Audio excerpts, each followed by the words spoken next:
Alors, bonjour à tous. Bienvenue à cette tribune libre. Devant moi, j'ai deux merveilleux conférenciers qu'on a la chance d'accueillir ce soir. Il s'agit de M. Haroun Boisy, d'abord, co-président de l'Association des musulmans et des Arabes pour la laïcité au Québec. M. Boisy est connu pour différentes sorties publiques dans les médias notamment. Et puis, son organisme est connu aussi pour avoir organisé plusieurs événements, entre autres des événements qui parlent de laïcité, de vivre ensemble et de discours à lui, des trucs comme ça. Alors voilà. Et puis, M. Castel est un chercheur à l'UQAM. Il est dans le département des sciences des religions. Il est notamment connu pour avoir participé à l'émission Enquête à Radio-Canada. L'émission s'intéressait à l'intégrisme dans la communauté musulmane. Alors, M. Castel a participé à ça et on est très heureux d'accueillir ces deux conférenciers aujourd'hui. Alors, voilà. Bonne conférence tout le monde.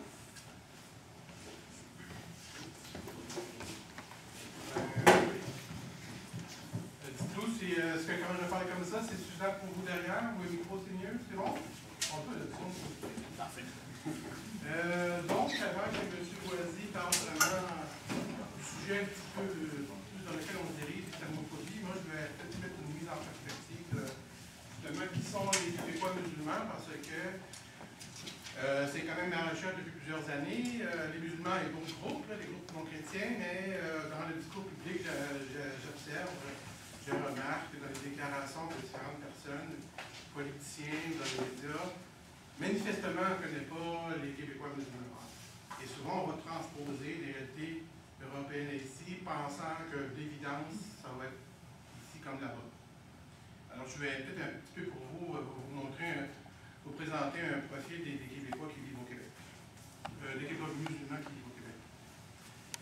Je vais passer ça rapidement, juste pour vous identifier, ça s'appelle un PowerPoint d'écriture, ça va être plus des figures. Mais pour faire référence à ce que j'appelle le prisme français, beaucoup de politiciens dont j'ai entendu les réflexions, les acteurs médiatiques, les éditorialistes, souvent ils évoquent la réalité musulmane québécoise avec visiblement une lecture française. Donc, en français, le prisme français vient déformer la réalité ici. Et des fois, les journalistes ou les politiciens vont lire des articles, des revues françaises ou européennes, puis ils vont déduire que c'est comme ça ici. Et je sais de source sûre que pendant le débat de la charte, plein de gens s'attendaient du déluge, comme il y en a parfois en Europe, dans certains musulmans, alors c'est pas arrivé, étonnamment. Il faudra savoir pourquoi c'est pas arrivé. C'est justement parce que la sociologie musulmane québécoise n'est pas la même que celle d'Europe. Alors, je passe ça quand même à rafale pour que ça prenne trop de temps, mais au moins ça va nous mettre une espèce de bain. La France, d'abord, c'est l'héritière d'une histoire coloniale.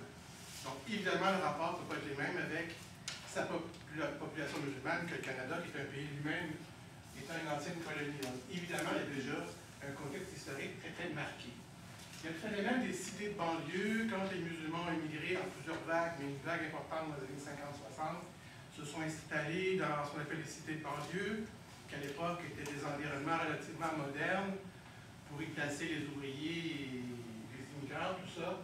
Alors, c'est un contexte urbanistique que nous n'avons pas ici, des espèces de cités modernes en périphérie des villes, qui sont éventuellement, avec le temps, devenus des îlots de pauvreté et réputés, à tort ou à raison, selon les opinions, de zones de criminalité.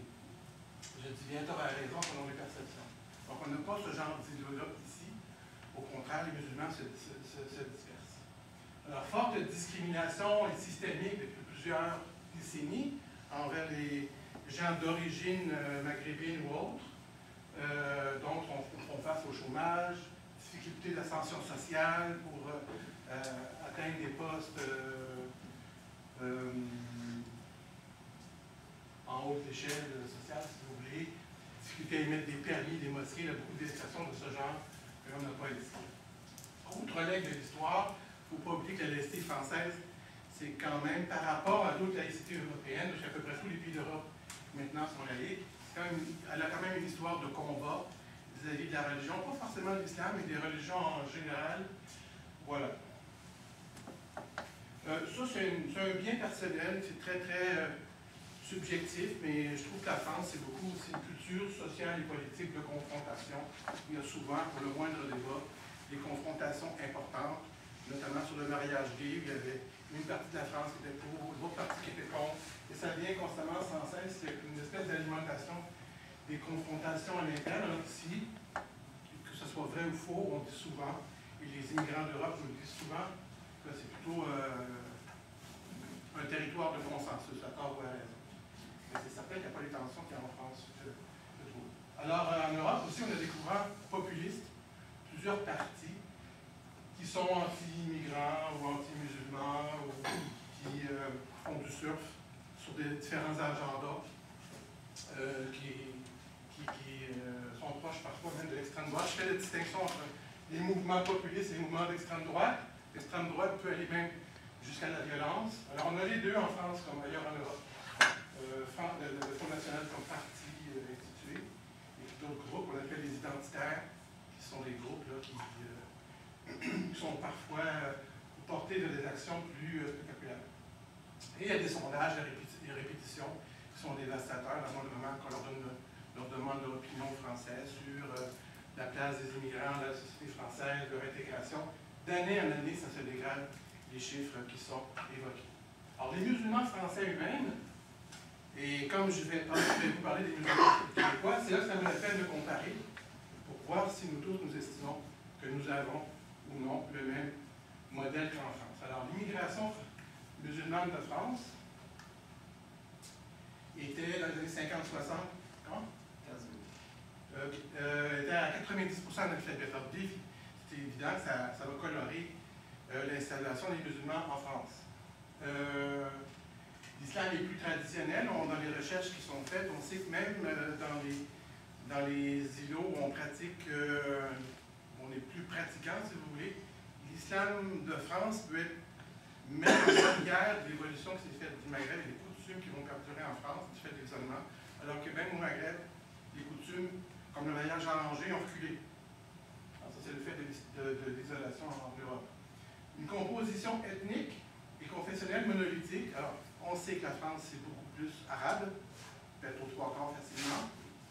Les Maghrébins, si vous voulez. Si on va en Turquie, c'est à 80%, excusez-moi, en Allemagne, c'est à 80% turc. Si on va en Angleterre, c'est à 75% sud-asiatique. Alors, c'est des blocs monoculturels là-bas. Et c'est souvent monolithique aussi du point de vue confessionnel, très sunnite ici, ou à peu près pas chiite là-bas. Montée des courants intégristes, c'est ce qui commence à se dire là-bas en Europe, même si on parle sur une population, alors vous voyez le problème qu'on n'a pas de statistiques en France, on hésite entre dire qu'il y a 2 millions de musulmans et 8. Alors je pourrais vous dire pourquoi les problèmes, mais c'est probablement les musulmans pratiquants ou croyants plutôt, 2,5 millions, alors c'est 2 millions, 15 000 sont des salafistes, autrement dit des intégristes. Mais si je n'ai pas dit djihadistes, je dis plutôt une frange intégriste. Alors, il est vrai, il semble avoir une montée des courants intégristes, mais tout au moins une montée de leur visibilité. Il y a des groupes provocateurs. J'ai mis en haut deux groupes pour faire la manchette. Vous avez en haut Força Navisa, qui ont fait des actions spectaculaires, vraiment pour créer un émoi populaire, notamment brûler le code civil sur une place publique. Alors, Sharia for Belgium, qui est un dérivé d'une école britannique. Bon, ils disent vouloir imposer la charia, mais c'est un groupe complètement délirant qui ont dit qu'il fallait que la femme du président de la France porte le niqab. C'est des groupes qui sont dans l'outrance et qui font exprès. Alors, il y a ça. Il faut se demander si nous avons ça. Et à votre gauche, j'ai monté des groupes qui sont de tendance populiste ou extrême droite. Comme le sanglier, vous voyez, c'est le symbole des identitaires. Et vous voyez, ils décrètent des zones anti-racailles, sous-entendu ce qu'ils entendent par musulmans, des bandits. Et bon, tension avec la police, et puis beaucoup de théories du complot qui circulent en Europe. Alors, on va essayer de voir un peu plus. Qu'est-ce que la chalcoumisation? Chalcoumisation, ça va dans les différentes théories du complot. C'est que dans les. Vous comprenez que je ne vais pas parler de la France aujourd'hui, je vais passer au Québec, mais devant le contexte de sanctions qui existe en Europe et en France, ben, les gens, forcément, établissent des théories pour voir qu'est-ce qui fait que le climat est si mauvais. Alors, certains disent que c'est un climat qui est forgé par l'État, par les gouvernements, par les politiciens, par les médias, ils sont tous contre nous.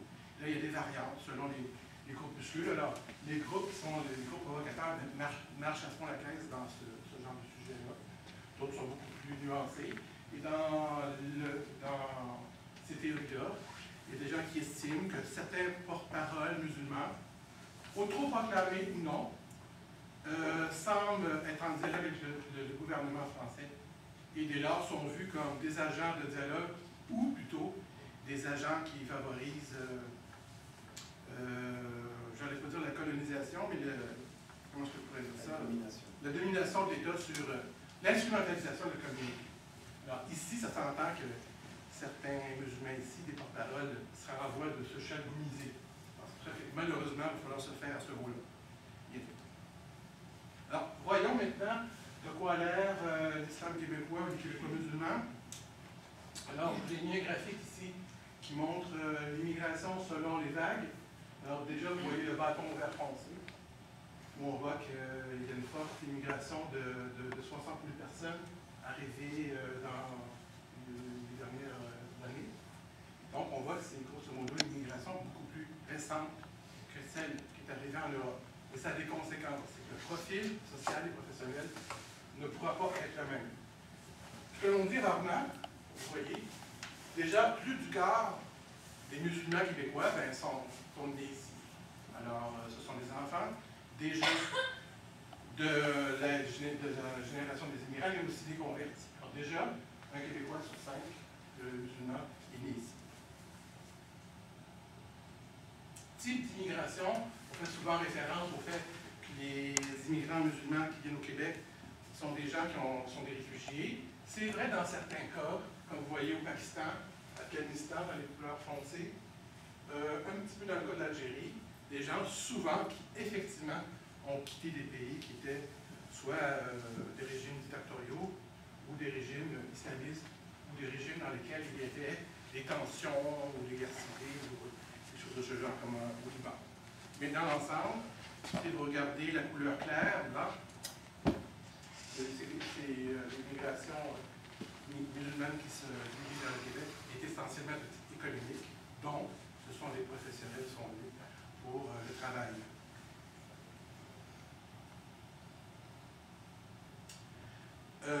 J'ai évoqué tantôt le fait que 90% des musulmans qui avaient émigré en France, du Maghrébin plutôt, étaient à 90% analphabètes. Alors déjà là, on voit de façon presque brutale à quel point c'est pas le cas au Québec. Si on regarde le taux de gens qui ont des grades universitaires, ben, la population québécoise en général, c'est au-dessus de 20% Québécois de toute origine qui ont un grade universitaire. Si on regarde le cas des musulmans, vous voyez que c'est 40% des hommes et 40% des femmes. Alors déjà parce que ce chiffre, on voit, ne peut plus comparer du tout avec la France, et ça va dans le sens de ce que je viens de vous expliquer. Il s'agit de gens qui viennent pour travailler dans des professions libérales, en bonne partie des technologies.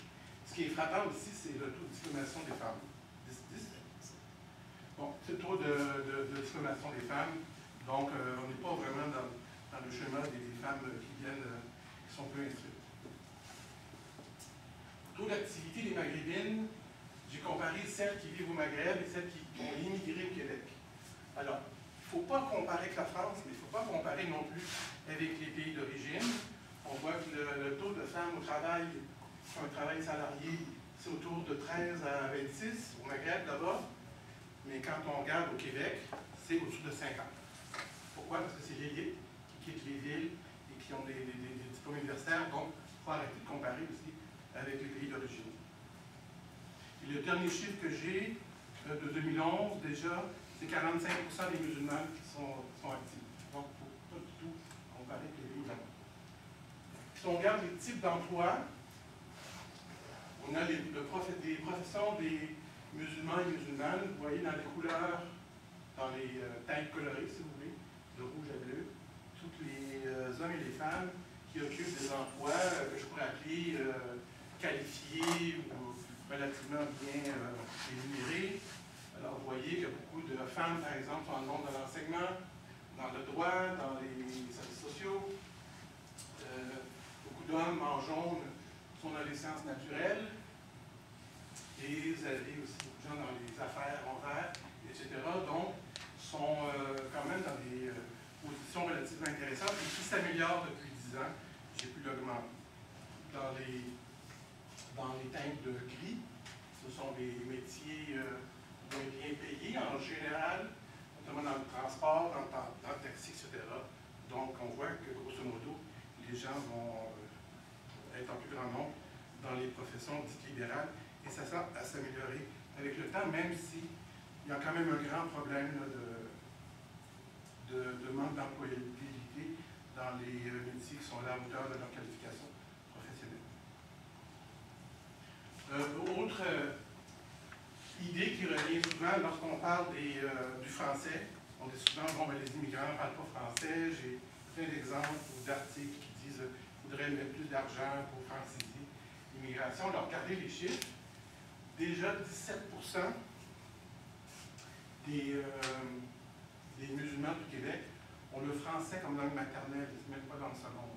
C'est déjà beaucoup pour une population arrivée si récemment. 35% parlent le français à la maison, uniquement ou en partie avec l'arabe ou d'autres langues. Donc, quand même, c'est une personne sur trois plus qui le parle à la maison. Alors, si on parle à la maison, bien entendu, on le parle couramment. Et globalement, 83% des musulmans du Québec comprennent le français, ce qui est des taux qu'on ne rencontre pas, qu'on rencontre très peu souvent dans toute communauté, que je prenne une communauté religieuse ou ethnique, on n'atteint jamais des chiffres aussi hauts en si peu de temps. Donc, une population rarement autant francisée, et puis c'est pas un problème dans le monde musulman, la francisation des immigrants ou des gens d'origine immigrante. Lorsqu'on parle de la communauté musulmane interethnique, je l'ai dit que la tendance européenne, c'est que nous ayons des groupes monolithiques, ce qui peut créer une difficulté. Ça peut aider aux communautaristes, le fait que les gens viennent souvent des mêmes origines. Mais on voit que le Québec, c'est beaucoup plus varié. Donc, je ne vais pas faire le détail, mais vous voyez qu'en vert, c'est les gens d'origine arabe ou berbère, qui viennent d'Afrique du Nord ou du Bachetèque. Des gens viennent de l'Iran, de l'Asie du Sud, de l'Afrique noire, etc. Puis il y a une bonne proportion de gens qui sont nés au Québec, qui sont d'origine mixte, un père algérien, une mère québécoise, qui sont convertis tout simplement. Ce que la figure ne montre pas, c'est juste regrouper les groupes apparentés, mais en fait, c'est beaucoup plus compliqué que ça. En réalité, il y a une centaine de groupes en réalité.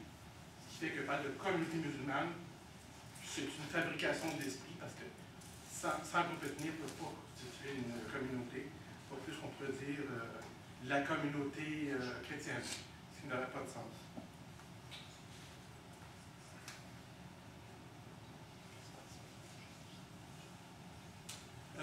Souvent, on évoque l'idée que les musulmans vivent en ghetto et regroupés. Je l'ai mis, j'ai pris un exemple, des gens d'origine algérienne, comment ils se répartissent dans la ville de Montréal. Je m'excuse du montréalocentrisme, mais c'est là que les musulmans sont concentrés. Grosso modo, même si on n'étudie pas la figure, premier constat, on voit qu'ils se répartissent dans un ensemble de quartiers. Et c'est la même chose aussi pour les banlieues. Donc, il n'y a pas une tendance à la ghettoisation chez les Algériens, mais en même temps sur la plupart des groupes ethniques à majorité musulmane.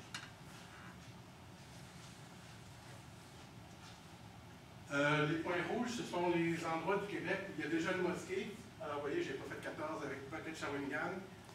Mais donc, on voit que c'est si j'étudiais, je faisais la cartographie des lieux de culte bouddhistes, hindous, juifs, ça ne sortirait pas de Montréal comme ça. Alors déjà, c'est comme un certain indice d'intégration à la société québécoise, s'il vous plaît.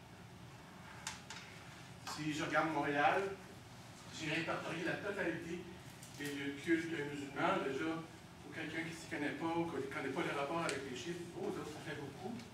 C'est à peu près 80.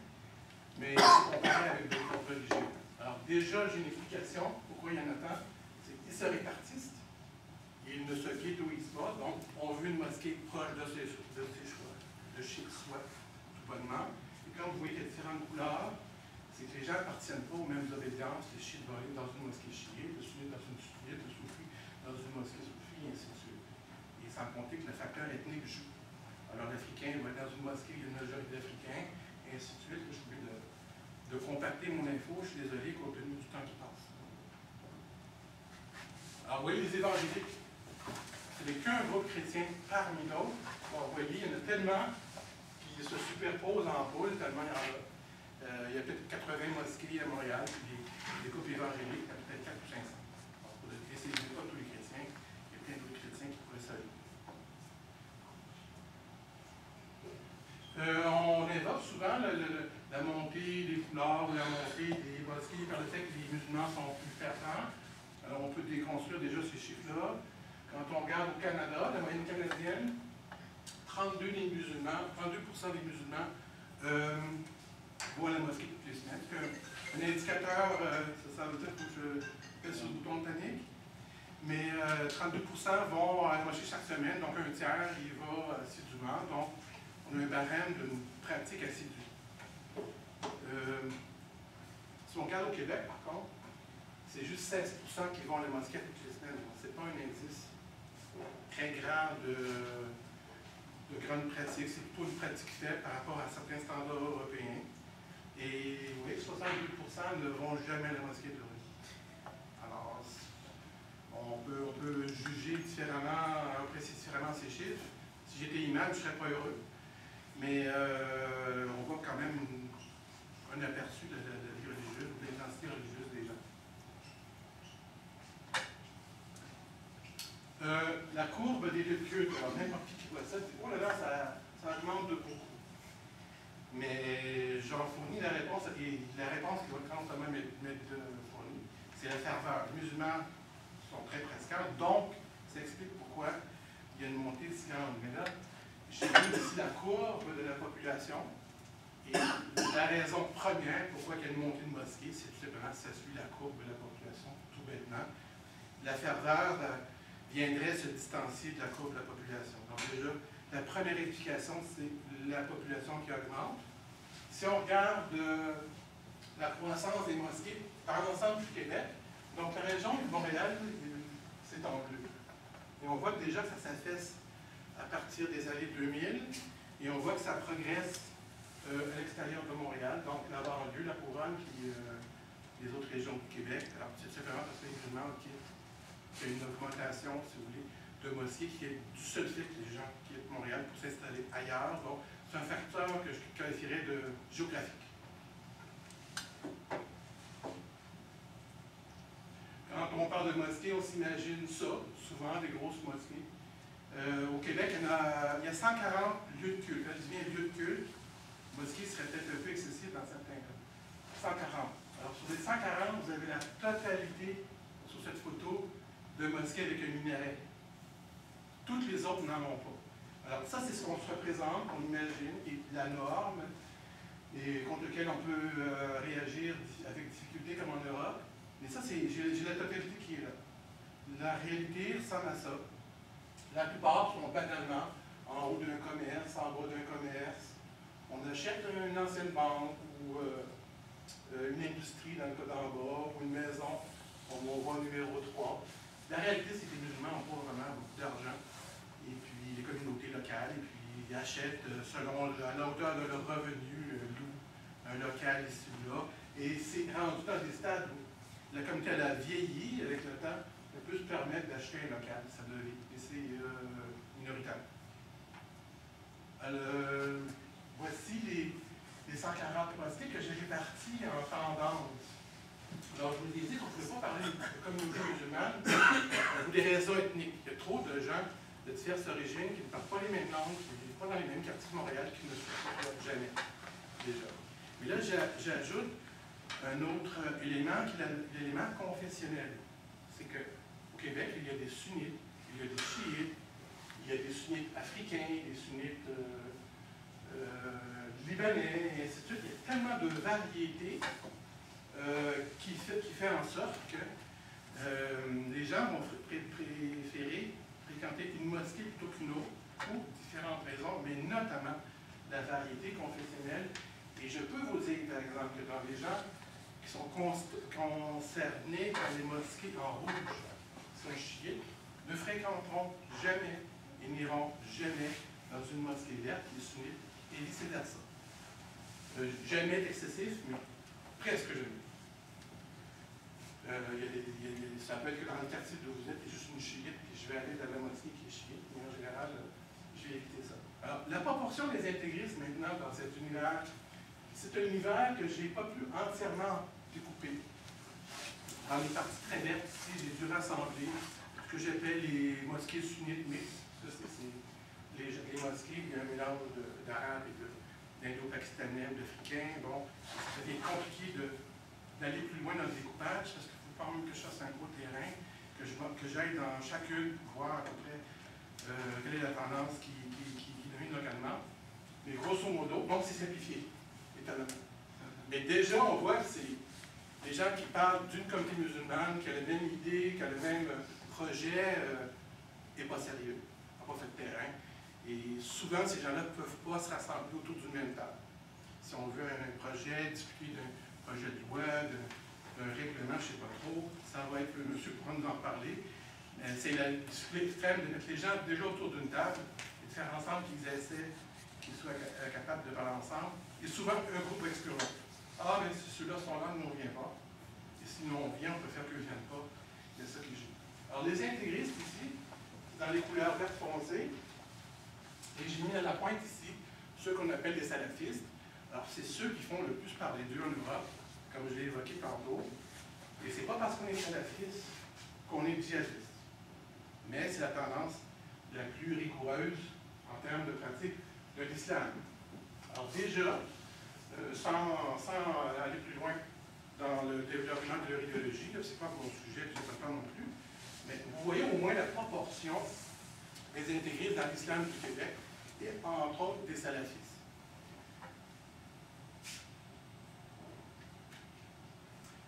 Donc ça c'est l'univers des mosquées.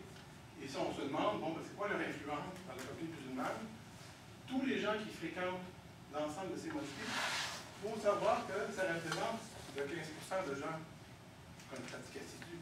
Les autres ne vont jamais à la mosquée que quelques fois, pendant le temps des fêtes. Ils ne sont même pas concernés par ce qui se passe dans les mosquées, ce qui fait que beaucoup de musulmans québécois ne sont même pas au courant de ce qui se dit dans une mosquée, comment ça se joue à l'interne. C'est une terra incognita autant pour eux que pour vous, même pour certains pratiquants.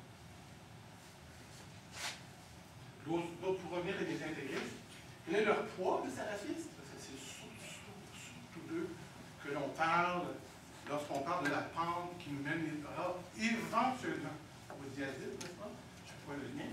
Il y a un lien éventuel, là, mais je ne fais pas l'association de la matière. Alors, quel est le poids des salafistes au Québec? Les marginales dans la population musulmane, parce que la plupart ne fréquentent pas les mosquées de toute façon. Ils ne sont plus en contact avec eux. L'effet dans nombre de mosquées, il y a des mosquées salafistes à Montréal, absolument. Je ne donnerai pas de nombre pour différentes raisons, mais c'est en dessous de 10 sur les 140. Alors le nombre de mosquées est faible. Ils en ont une très grosse, les autres sont tellement petites que la plupart des musulmans de Montréal les connaissent pas. Leur influence est quasi inexistante dans les fédérations. Chaque fois qu'il y a une fédération, un mouvement, un forum qui veut réunir les imams, les mosquées, soit que les groupes majoritaires les refusent, parce qu'ils ont une idéologie qui ne leur convient pas aux imams ou aux représentants, ou eux-mêmes s'auto-excluent parce qu'ils estiment qu'ils ne veulent pas être en même temps avec des chiites. Alors souvent, dans les fédérations, les salafistes n'y seront pas. Il n'y en a que quelques-uns qui vont gagner. Maintenant, si on parle de l'influence salafiste en termes de discours, puisque ce discours s'entend, et des acteurs, ben, ils sont peu connus. Si on parle de l'imam Chaoui, par exemple, ben, avant le coup de pub qu'il a eu il y a quelques semaines, je peux vous assurer que les grands imams de Montréal, je pense même que la plupart, si j'exclus les salafistes, personne n'en avait jamais entendu parler. Alors, ils ont des audiences très minces. Ils n'ont pas d'impact dans la communauté à aucun échelon, si ce n'est que dans leur univers à eux, qui est évidemment une espèce de micro-univers.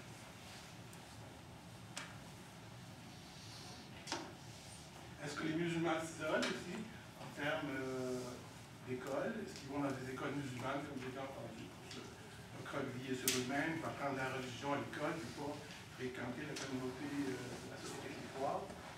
Si on regarde le rapport, le pourcentage des populations religieuses qui fréquentent l'école privée confessionnelle, on voit que ceux qui fréquentent plus une école privée confessionnelle, ce sont les Arméniens et les Juifs, qui sont presque à 50%, envoient leurs enfants dans une école privée. Ou avec les catholiques, c'est 7%. C'est peut-être pas beaucoup, mais en termes de nombre, c'est la masse des écoles privées, les catholiques, bien entendu. Et avec les musulmans, fréquentent l'école privée religieuse musulmane à 3%. Vous voyez que c'est pas une grande tendance de fond, c'est même marginal, je pourrais dire ça comme ça,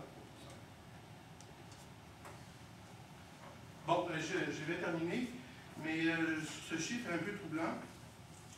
Compte tenu de ce que j'ai dit tantôt sur le profil socio-professionnel avec un profil que je pourrais dire avantageux. Alors, le Québec, vous savez, est autonome depuis 20 ans, 25 ans, en termes de choix d'immigration.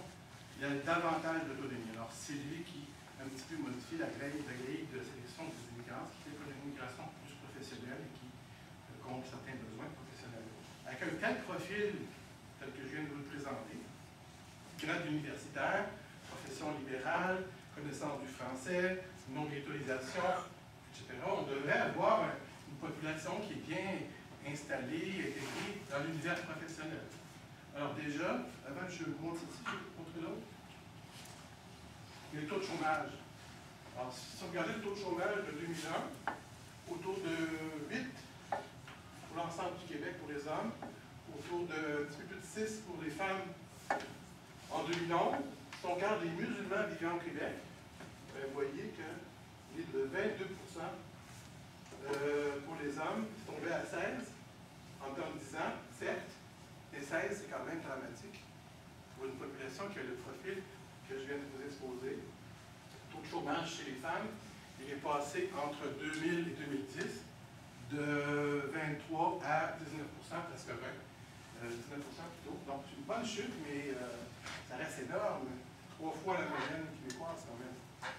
Compte tenu du profil qu'on vient de nous exposer, c'est un drame qui est vécu à l'échelle humaine. Et je ne parle même pas des gens qui font du taxi, qui prennent la ligne alors qu'ils ont des diplômes de médecins ou de techniciens. Alors ça, ce phénomène brut du chômage, qui peut faire partie de la problématique de la discrimination, entre autres, mais ce n'est pas que la discrimination qui explique cela, mais ça joue en partie. Fait référence à ce graphique un peu dramatique.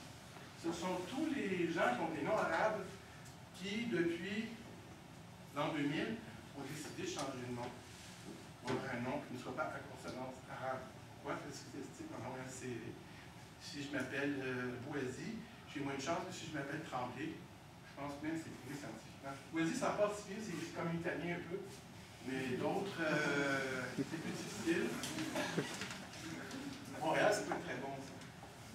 Alors, vous voyez, il y a un pic. Ça, c'est le nombre de demandes par mois. Alors, en 2000, il y avait 4 demandes par mois. 2001, je vous laisse supposer pourquoi tout d'un coup il y a un boom. Évidemment, en 2001, avoir un nom arabe, c'est plus difficile à vivre, évidemment. Après, ça baisse. Alors, une moyenne de 5, c'est continu.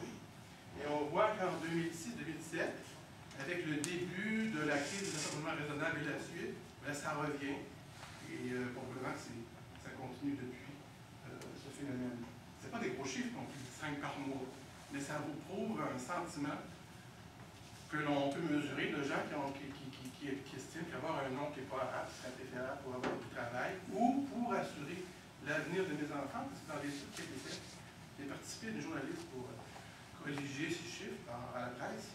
Des gens qui répondaient pourquoi j'ai changé de nom, ils disaient c'est pour mes enfants que je le fais. Alors c'est un drame humain de renier son propre nom, bien entendu, juste pour avoir du travail. Et puis, bien entendu, si je continuais la cour, probablement, ça continuerait malheureusement. Alors, je vais terminer sur une photo positive. Vous avez ici une photographie du Petit Maghreb, qui n'était pas celle qu'en avait Pegida, qui est allée au Petit Maghreb il y a quelques jours. Alors, ça se passe un 24 juin. Et puis, Victor Hugo disait « Chacun rêve l'inconnu et l'impossible selon sa nature. » Je peux imaginer l'avenir selon mes propres espoirs personnels, on pourrait dire nationaux. Et vous avez ici une petite pomme qui vous prenez avec vous, l'origine de la mort. Voilà.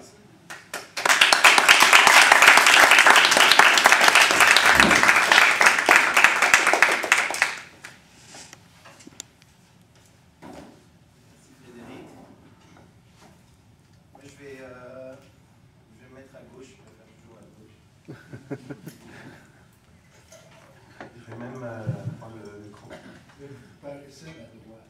Voilà. Je n'aime pas le son. Tout n'est qui. Voilà. Donc je me présente, je m'appelle Haroun Bouazi. J'ai juste 20 minutes et on peut parler de tout et de beaucoup de choses évidemment. Ce que je vais vous proposer, c'est de prendre peut-être un petit 10 minutes pour expliquer c'est quoi la laïcité pour nous. Nous, c'est la première fois qu'on vient parler à Trois-Rivières et je pense que c'est une bonne idée. Malgré tout le débat qu'on a eu l'année dernière, je pense que c'est des notions qui restent toujours souvent à éclairsir, malheureusement. Et puis, un petit 10 minutes plus tard pour parler des questions d'islamophobie. Et puis ensuite, on ouvrira le plus vite possible les questions pour parler de absolument ce que vous voulez. Donc, je me présente. Je suis au Québec depuis 15 ans. Je milite pour des questions de droits de la personne depuis à peu près la même période. J'ai été amnistie internationale pendant longtemps. Et ensuite, j'ai travaillé longtemps sur les questions de droits de la personne en Tunisie. Et ça fait à peu près 3 ans, personnellement, un peu plus maintenant, que je travaille principalement sur les questions de droits de la personne au Québec. Et avec des amis, on a cofondé donc l'association des musulmans et des arabes pour la laïcité au Québec. Nous ne sommes pas une association religieuse, nous sommes une association citoyenne. Il y a parmi nous des gens qui sont d'origine arabe et d'origine juive ou chrétienne. Il y a parmi nous des gens qui sont d'origine arabe et musulmane, des gens qui sont d'origine musulmane, si ça existe, et pas arabe. Et on a des gens qui sont ni l'un ni l'autre. On a Guillaume dans le CA qui est très sympa. Et la seule condition pour entrer dans l'association, c'est de se sentir québécois. Bon. Basé là-dessus, on construit ensemble. Évidemment, il y a quand même une majeure qui est musulmane et arabe. Il y a aussi des gens d'ailleurs qui sont totalement athées. Je vous dirai d'ailleurs une anecdote vite fait. On avait une fille qui était chiite dans l'association, dans le CA. Elle était dans toutes les réunions. Et j'ai découvert moi-même qu'elle était chiite au bout de 4 mois. Parce qu'on ne parle pas vraiment, en fin de compte, de religion. Ce n'est pas notre sujet principal. Donc notre sujet principal, c'est les questions de citoyenneté avant tout. Et donc nous, on n'est pas là pour défendre la religion musulmane. On est vraiment là pour défendre la citoyenneté de tous les Québécois. Alors évidemment, y compris les Québécois de confession musulmane. Alors, qu'est-ce que la laïcité pour notre association ? Donc la laïcité, c'est 3 principes. Et je vous jetterai je sais qu'il est tard, je vous jetterai la question, c'est quoi d'après vous le principe numéro 1, fondateur, et je pense que là on est tous d'accord, François Drainville ou Haroun Bouazi, quel est le principe numéro 1 de la laïcité? Séparation de l'État et de la religion. D'autres propositions? J'ai séparation de l'Église et de l'État. Le droit de chacun à sa propre religion. Le droit de chacun à sa propre religion. Effectivement, donc, oui, monsieur. J'ajouterais dans l'espace public, effectivement, et pas dans les institutions en tant que telles. D'accord. Que ça appartient au gouvernement, ou du moins à l'État, d'être laïque et d'assurer sa mission. La neutralité de l'État par rapport à la religion. La neutralité de l'État. Donc on a le principe numéro 1, et ça je pense que tous les théoriciens, qui soient pour une laïcité ouverte ou fermée, sont à peu près tous d'accord, c'est la liberté de conscience. C'est le droit de croire en ce qu'on veut. C'est d'une beauté incroyable. Hein. Nous, on aime beaucoup la laïcité pour ça. C'est pas quelque chose qui est donné à tout le monde. dans les pays du monde en général, et puis même dans les démocraties, c'est-à-dire qu'un État laïque, non seulement accepte la liberté de conscience, donc que les gens soient athées, musulmans, juifs, ou satanistes, ou changent de religion, etc., mais il la défend. C'est noble, c'est une notion noble de la démocratie. Donc il défend la liberté de conscience. Ça veut dire quoi qu'il la défend? La question évidemment qui se pose, c'est est-ce qu'il y a des limites à cette liberté de conscience? Et la réponse, c'est oui, bien sûr. Il y a des limites. Et les limites sont des limites qui sont comment dire, objectives. Donc par exemple, est-ce qu'il y a une atteinte à la liberté des autres? Est-ce qu'il y a une atteinte à la sécurité publique? Est-ce qu'il y a une atteinte à l'ordre public? Donc tout ça, c'est des limites qui font effectivement qu'on ne va pas accepter que la liberté de conscience aille plus loin que ces limites-là qui sont raisonnables à se mettre en tant que société. Mais, pour prendre un exemple, par exemple, si, osons parler des vraies affaires, comme dirait notre nouveau Premier ministre. Donc l'exemple d'une femme qui décide, par exemple, d'enlever son foulard, une musulmane, un cas au hasard. Donc une musulmane qui décide d'enlever son foulard et qu'il y a une institution ou une personne, un cousin, un père, une mère, n'importe qui voudrait absolument lui imposer ce foulard sur la tête. L'État laïque protège cette femme dans cette liberté de conscience et donc lui permet, la protège et lui permet de faire ce qu'elle veut, donc enlever son foulard sur la tête. Évidemment, le même exemple marche dans l'autre sens. Donc s'il y a une femme qui décide de mettre son foulard sur la tête, son grand frère, sa mère, son école, n'importe qui, une institution, veut absolument lui arracher de sur la tête, l'État laïque la protège dans cette liberté de conscience et donc lui permet de prendre son foulard sur la tête s'il veut. Principe numéro 2, donc liberté de conscience. Principe numéro 2 de la laïcité, c'est les questions de neutralité de l'État. Alors, là, il y a plusieurs interprétations de qu'est-ce que c'est que la neutralité de l'État. Et je les donnerai toutes, dans un souci d'honnêteté intellectuelle. Donc, pour nous, et pas seulement pour nous, alors on n'invente rien, hein, évidemment, on se base sur des recherches. Donc, la neutralité de l'État, c'est un État neutre, c'est un État qui n'avantage pas ou désavantage pas les gens en fonction de leurs croyances. Ça aussi, nous, on trouve que c'est un concept très noble de la démocratie, c'est-à-dire que quel que soit ce que moi je pense, je peux être croyant ou athée, ou juif, ou sataniste toujours, et l'État ne va pas ni m'avantager, ni me désavantager à cause de mes croyances en tant que citoyen québécois.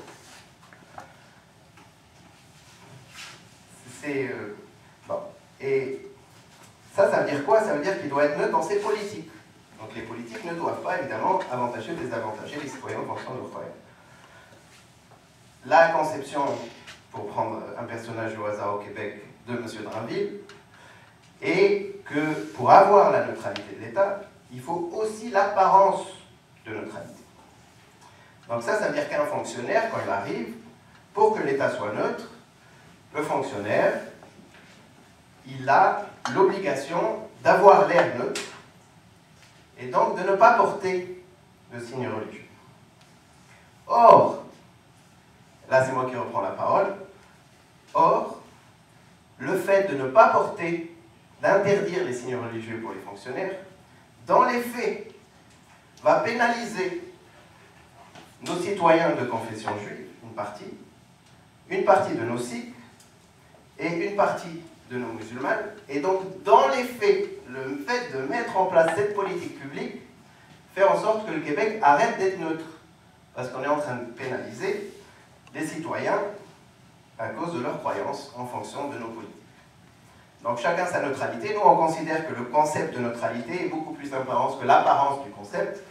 Et on a laissé les Québécois choisir pour nous. On espère un jour finir le débat avec une loi. Le troisième concept, et là je vous rejoins monsieur, c'est les questions de séparation de l'Église et de l'État, ou la séparation des institutions religieuses des institutions de l'État. Alors c'est un concept qui va dans les deux sens. Premièrement, il n'y a pas une institution religieuse qui va décider de nos politiques publiques. Donc le pape, il ne peut pas penser que la capote, c'est pas cool. Nous, on décide de subventionner la capote, qu'on n'aime pas le sida, c'est notre choix, c'est pas le choix du pape. Évidemment, ça marche avec l'imam ou n'importe qui d'autre. Et ça marche aussi dans le sens inverse. C'est-à-dire qu'on n'a pas le droit, l'État n'a pas le droit d'instrumentaliser les institutions religieuses pour pouvoir imposer des choses aux croyants. Donc, ce n'est pas à l'État de choisir de qu'est-ce qu'un évêque peut dire, qu'est-ce qu'un imam peut dire, etc. Il peut décider ce qu'un citoyen peut dire, par exemple. Donc, l'État peut très bien décider qu'un discours est inacceptable parce qu'il est haineux, parce qu'il est, etc. Mais il ne peut pas décider qu'un discours religieux est acceptable. Donc, lui, il n'est pas là pour, s'il est laïque vraiment, pour décider qu'est-ce qu'un religieux a le droit de dire.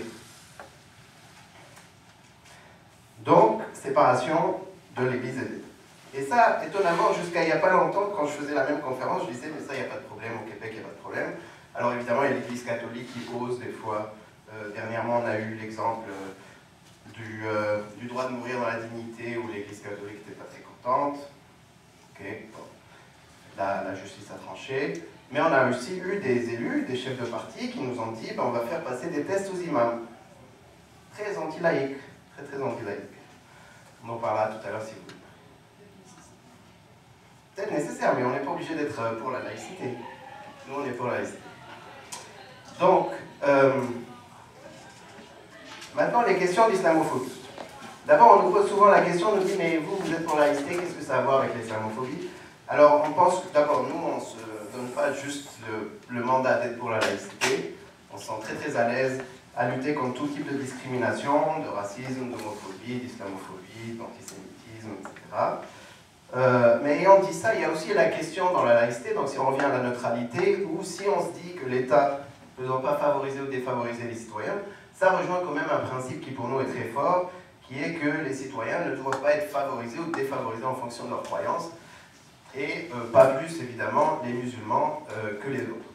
Donc l'islamophobie, c'est une question qui nous tient à cœur, d'autant plus qu'on trouve qu'en ce moment, malheureusement, au Québec, il y a des problèmes de racisme qui touchent aux minorités musulmanes.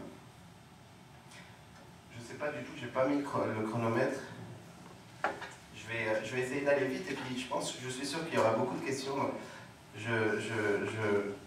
Donc, ce qu'on dit, on dit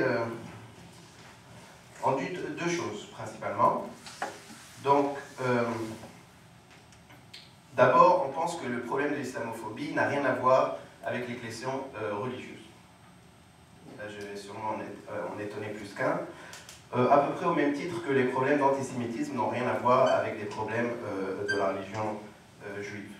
On pense que c'est avant tout des questions de discrimination et de racisme que des questions religieuses. Bon. Et je me ferai un plaisir de développer ça plus tard. Mais en gros, il n'y a personne de sensé, je pense, qui pourrait nous dire aujourd'hui que, basé sur ce qui a écrit dans l'Ancien Testament, en 1930, le problème qu'on avait avec les Juifs, c'était l'Ancien Testament. Non. Au Québec, on a fait des choses qui n'étaient pas cool avec nos minorités juives en 1930. On a cassé des devantures dans les shops juifs à Montréal. Il y a eu des grèves de résidents en médecine qui ne voulaient pas travailler avec les Juifs, du coup l'hôpital juif a existé. Il y a eu un élu, on en parlait tout à l'heure, un élu ici à Trois-Rivières, juif, parce que les trifluviens voulaient de leur élu juif, et l'Assemblée nationale voulait absolument qu'il jure sur la Bible, et donc ils ont annulé cet élu, qui a été réélu encore une fois, et qui a fini par ne pas se présenter la troisième fois. Donc on a une histoire quand même qui nous est propre, qui peut nous montrer qu'on est capable du meilleur comme du pire. Et puis en 1930-40 et jusqu'à à peu près 48, on a été capable du pire avec nos minorités juives. Et pareil, je ne pense pas que c'était, et je pense que personne ne pense que c'était un problème religieux. Et c'était un problème de racisme. Bon, alors pour revenir à l'islamophobie, en gros il y a trois étapes. Étape numéro 1, c'est une minorité de nos concitoyens qui est islamophobe. À peu près comme de n'importe quel... Moi, je pense honnêtement qu'au Québec, on est mieux qu'ailleurs. Il y a effectivement une partie de nos concitoyens qui sont racistes, mais il y a franchement beaucoup plus racistes que nous dans d'autres pays. Étape numéro 2, on va aller vite, hein, mais étape numéro 2, c'est quand il y a un parti politique qui vient caresser dans le sens du poil ce sentiment-là de rejet ou de haine, ou ça dépend, il y a des degrés, face aux minorités musulmanes dans ce cas-ci, et qui donc donne un côté moral du débat public par rapport à cette question-là. Donc là, ça y est, on tape du poing sur la table, et on dit, on va mettre nos culottes, on va s'imposer face à ces minorités. Donc je rappelle 3%, vous avez tous les chiffres, vous me contredisez dès que vous voulez, 3% de la population québécoise, donc 97% de non-musulmans quand même. Donc on va mettre nos culottes face aux 3% et 1% de juifs, et les accommodements raisonnables, c'est ce qu'on a vécu en 2007. Donc ça c'est étape numéro 1, tout d'un coup dans le débat public, on a un relais politique qui permet... Bon. Alors je vais en profiter pour prendre une petite parenthèse et rappeler ce que c'est qu'un accommodement raisonnable, parce que au même titre qu'il est question de laïcité, malheureusement, on en a parlé, mais alors là, en long, en large et en travers, et en fin de compte, on ne sait pas ce que c'est, en général. Donc qu'est-ce qu'un accommodement raisonnable? Ça n'a rien à voir avec la laïcité. Zéro. Rien, pas de rapport. Donc un accommodement raisonnable, c'est plus dans le code du travail d'ailleurs, et en gros, ça permet... C'est noble aussi, on a des outils très nobles et on est en train de les bousiller à une de ces vitesses. Donc ça permet, quand il y a une inégalité de départ dans notre société, et qu'on prend une loi, qu'on dit on va l'appliquer pareil pour tout le monde, et bien en fait on est en train de créer de l'injustice. Et l'accommodement, c'est essayer de régler ce problème d'injustice. Donc je vous donne un exemple pour lequel d'ailleurs les questions d'accommodement ont existé. On dit la loi ici, à Trois-Rivières, c'est de passer par ici pour monter en haut, c'est pareil pour tout le monde, on ne rigole pas avec ça. Donc on est tous égaux. Là-dessus, il y a quelqu'un qui arrive, mobilité réduite, et il est sur sa chaise, il regarde le truc et il dit, ben là, moi je fais comment? Si on décide qu'on n'est pas capable de trouver une solution pour lui, il a le droit de porter plainte et dire, vous avez le devoir de m'accommoder, même si la loi est la même pour tout le monde et qu'on passe tous par les escaliers, parce que le point de départ est inégalitaire, on se doit de l'accommoder à certaines conditions. Alors je vous pose la question, donnez-moi des exemples de conditions qui font qu'on n'accommode pas. Il faut que ce soit raisonnable, il faut que le fardeau financier ne soit pas un surplus, il faut que la mesure soit disponible, accessible. Et si je suis capable d'offrir une compensation autre, un autre moyen adéquat, à ce moment-là, la personne ne va pas être accommodée. Magnifique, j'ai plus rien à dire. Tout le monde a entendu. Donc, on reste dans le concept raisonnable. Ça veut dire que si ça coûte trop cher pour l'université, même si c'est vraiment injuste là, ben on dit non. On dit on n'est pas capable. C'est pas raisonnable, on ne peut pas. Donc c'est vraiment au cas par cas. Il y a des escaliers, on va faire des pentes parce que ça coûte pas cher, et d'autres on va pas faire des pentes, et malheureusement ben, la personne en chaise roulante ne pourra pas passer. Alors ça marche pour à peu près tout. Par contre, à peu près tous les cas qui ont fait la première, à part le cas du Kirpan, tous les cas qui ont fait la première page d'un journal que je nommerai pas, qui n'est pas de Trois-Rivières et qui est régional, ne sont pas des cas d'accommodement raisonnable. Donc, je vous donne un exemple, je vous en donnerai deux, il y en a 1000. On a eu le cas du YMCA. Donc, c'était un groupe de juifs à l'époque qui avait un YMCA en face, donc avec des jolies mademoiselles, avec des leggings, en train de courir sur, bon, je ne sais plus trop, mais bref, ça donnait sur la cuisine, c'était pas cool. Donc, lui, il a demandé au gars, il lui a dit, s'il te plaît, est-ce que tu veux bien peindre tes fenêtres? Et moi, je t'achète de la peinture, je pense. Il a fait juif. Hein? Il a fait givry. Givry, oui, c'est ça. Mais il était prêt à payer, sympa, il était prêt à payer la peinture. Et le gars en face, il a dit, ouais, quelle bonne idée. Et il a givré ses fenêtres. Bon. Rien à voir avec un cas d'accommodement raisonnable, parce qu'un cas d'accommodement raisonnable, c'est une décision de justice, déjà. Là, on est à des kilomètres-lumière d'une décision de justice.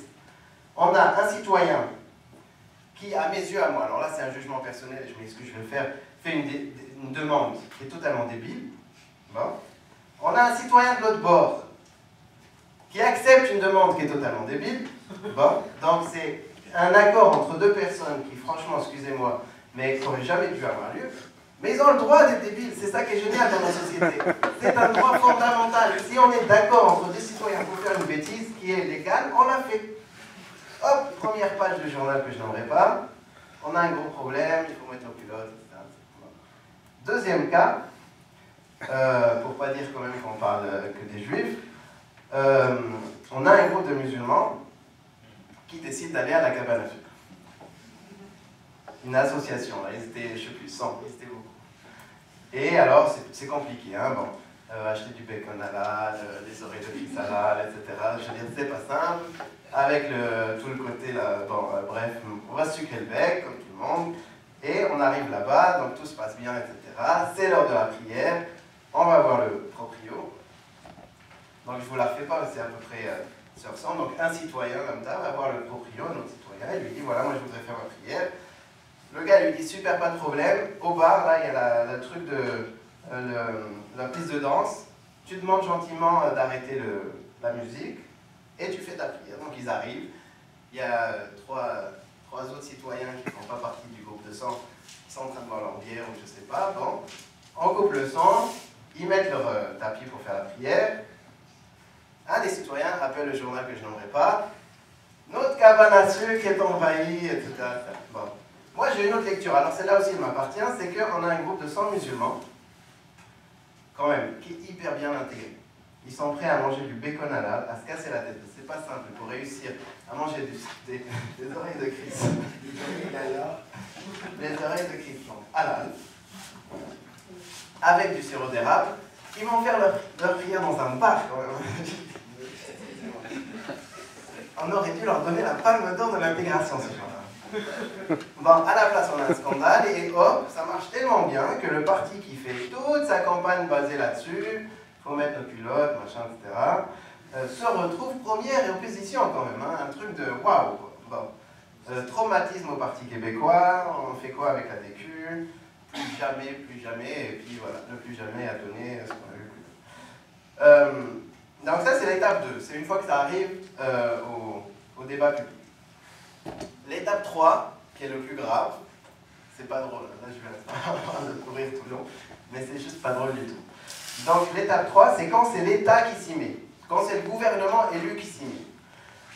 Et là, ça devient beaucoup plus compliqué parce que les élus et l'État sont garants de la morale publique. Okay? On leur donne ça, là. Ils nous représentent, là, ils sont garants de ce qui est moral et de ce qui n'est pas. Fait que là, ils arrivent et ils nous disent, on va mettre une loi. Alors, chacun sa morale. Hein. Moi, je vais pour aller de la mienne. On va mettre une loi qu'un médecin qui débarque, qui va vous soigner, qui a une kippa sur la tête, attention, on ne va pas le juger parce qu'il sait le français ou pas, parce qu'il a les bons diplômes ou pas, parce qu'il est allé à l'heure ou pas, parce qu'il est compétent ou pas. Non, non, non, on va le juger sur la kippa qu'il y a sur sa tête et on va le faire perdre son boulot s'il veut la garder. Pour moi, là, c'est totalement immoral. Pour moi.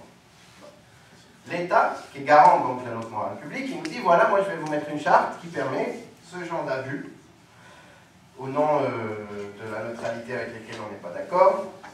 Et ça fait quoi? Ben, ça fait que tout d'un coup, des choses immorales dans nos sociétés deviennent morales. Et là, tout. On est toujours dans l'islamophobie, là? Où est-ce qu'on est rendu? On est dans l'islamophobie. C'est quoi que... Non, je trouve que... Attends, mais j'arrive. Je trouve que les exemples que vous donnez, c'est un petit peu étrange. C'est-à-dire que tout le monde connaît ces histoires-là. Okay. On pourrait peut-être parler aussi des musulmans qui demandaient de se laver les pieds, de faire les ablutions à l'université. Ouais. Ils voulaient avoir un local, ils voulaient avoir des lavabos. Est-ce que ça, c'est normal? C'est une bonne question. Je veux dire, il y a beaucoup de choses à On en parlera. Avec grand plaisir. Mais alors là, la période de questions... Je pensais que vous étiez en train de perdre le fil de l'histoire. Ah, loin de moi. Parce que je ne pense pas qu'on est dans l'islamophobie ici, là. Ah non. Alors je vais recommencer juste le fil directeur pour être sûr. Et s'il vous plaît, pendant la période de questions, sentez-vous le plus à l'aise. Je me ferai faire un plaisir de répondre à toutes vos questions. Ouais. Donc, ouais, je vais conclure. Donc, premièrement, on a une partie de la population qui est islamophobe, minorité. Deuxièmement, on le rend dans le débat public, c'est-à-dire qu'on tout d'un coup, on est capable de gagner des élections sur un sentiment de peur identitaire par rapport à une minorité, ou des minorités dans le cas. Et ensuite, on arrive à mettre en place des lois, donc des politiques publiques discriminatoires envers des minorités religieuses. Bon, en tout cas, c'est ce qu'on espérait faire, parce que c'est pas ça qui est passé. Et ça fait quoi? C'est-à-dire que discriminer, c'est-à-dire que moi, demain, je veux embaucher une femme qui porte un foulard sur la tête. Je suis dans le privé, rien à voir avec l'État, la laïcité, hors sujet. Je dis, ben évidemment, je t'accepte pas, je te discrimine sur ton voile, tu as le bon diplôme, tu es meilleur que les autres, tu sais le français, je te discrimine sur ton voile. J'ai un garant de ma morale publique qui le fait. Il le fait pour 600 000 postes. Comment moi je peux ne pas le faire? Et donc on s'est retrouvé d'un côté, évidemment, être garant de cette chose qui est immorale à nos yeux, mais en plus, il y a eu une mauvaise compréhension. Il y a plein de gens qui comprennent que quand un Premier ministre élu nous dit « le voile est un signe de soumission », bon. Et moi, je ne dis pas qu'un citoyen n'a pas le droit de dire ça. Moi, je dis qu'un citoyen, s'il a envie de trouver que le voile est un signe de soumission, moi, je vais le défendre dans ce droit de dire tout ce qu'il veut.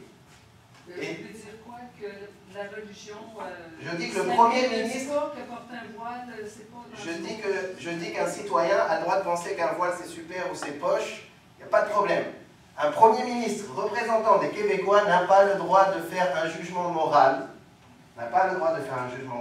surtout si les conséquences, c'est déjà tu as une minorité qui est déjà exclue, qui est déjà victime de discrimination, tu viens, tu dis ouais c'est correct de ne pas l'aimer la madame voilée là parce que c'est une femme soumise, mais moi je vous dis là toutes les semaines, je reçois des coups de fil de madame, d'une fille que sa mère, il y a quelqu'un qui s'arrête au feu, qui ouvre la fenêtre là et qui crache sur sa mère. Ça c'est une réalité qu'on a aujourd'hui dans le Maroc, qu'on n'a jamais eu avant. Fait que là, tout d'un coup, la minorité qui se disait « Ah, moi les musulmans, là, moi j'aime pas ça. Okay? » Mais je ne vais pas le dire trop fort parce que ça se voit, c'est pas acceptable et tout. Tout d'un coup, on a un garant de la morale publique qui vient nous dire « C'est correct de discriminer. » Et là, boum, ça explose. Et c'est ce que nous, on a vécu. Alors, évidemment, je ne sais pas, je vous dis, des témoignages que personnellement je reçois, qui sont très difficiles, qui sont des choses qui ne sont pas toujours faciles à gérer. Il y a une violence physique, il y a beaucoup, alors là, violence physique, heureusement c'est pas beaucoup, mais les femmes qui se font cracher dessus, malheureusement il y en a beaucoup, et c'est souvent les femmes qui payent le prix fort, alors sans compter évidemment qu'on se doute bien que pour des raisons que la personne s'appelle Mohamed, etc., disons qu'elle a peut-être moins de chances de trouver un boulot à compétences égales. Voilà, donc moi je vais tout de suite ouvrir aux questions peut-être. Je sens qu'il y a des gens impatients. On fait comment? Oui. Le micro est...